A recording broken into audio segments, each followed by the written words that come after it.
იყავი შენ, ყველა სხვა როლი უკვე დაკავებულია. ეს სიტყვები ოსკარ უაილდს ეკუთვნის.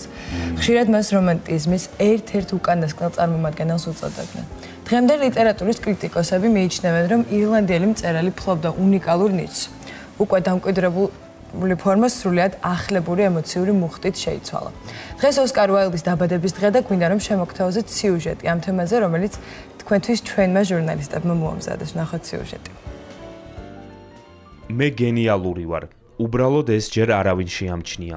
ეს ერთ-ერთი ყველაზე ცნობილი ინგლისურენოვანი დრამატურგის ოსკარ უაილდის სიტყვებია, მწერლის, რომელმაც საკუთარი თავისფასი ყველაზე კარგად იცოდა.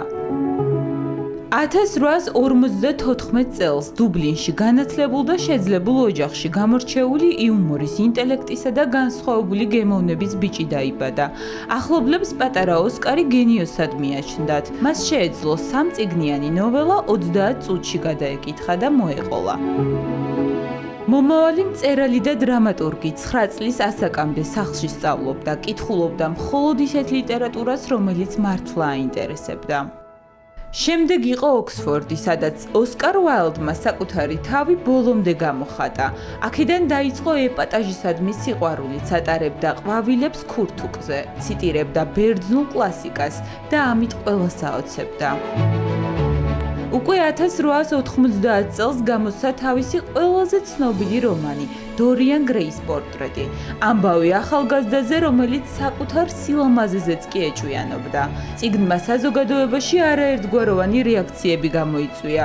უაილდი კი ამბობდა: არ არსებობს მორალური ან ამორალური წიგნები. არსებობს კარგად და ცუდად დაწერილი წიგნები. წარმატებას მალევე თეატრშიც მიაღწია. ოსკარის კარიერა აფეთქებას ჰგავდა. პიესები მნიშვნელოვანია იყო სერიოზული, ქალი არავითარი მნიშვნელობის გარეშე, იდეალური ქმარი, სავსეა სარკასტული დიალოგებით, ირონიითა და დახვეწილი იუმორით. ოსკარ უაილდის ნაწარმოებების მიხედვით დადგმულ პიესებზე ლონდონის თეატრებში სპექტაკლები ანშლაგით მიმდინარეობდა. წარმატებების და მიუხედავად ოსკარ უაილდის ცხოვრება ტრაგიკულად წარიმართა. 1895 წელს იგი დააპატიმრეს. 2 წელი მძიმე პირობებში ციხეში გაატარა. იქ დაწერა ემოციური წერილი დე პროფუნდისი, სადაც გულწრფელად ასახავს ტკივილსა და სინანულს. ციხიდან გამოსვლის შემდეგ უკვე გატეხილი და ავადმყოფი პარიზში გადავიდა. საფრანგეთში უაილდმა სახელი გადაიკეთა და სებასტიან მელმოთი დაირქვა. ამ სახელით დაწერა ცნობილი პოემა რედინგის ციხის ბალადა.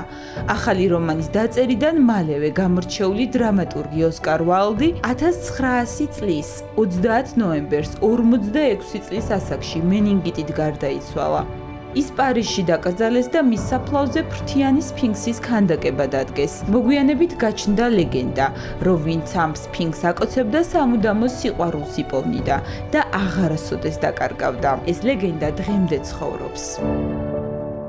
უაილდი ამბობდა, რომ ცხოვრება თვითონაც ხელოვნებაა და რომ ჭეშმარიტი თავისუფლება მხოლოდ მაშინ მოდის, როცა ადამიანს არ ეშინია იყოს ის, ვინც სინამდვილეშია.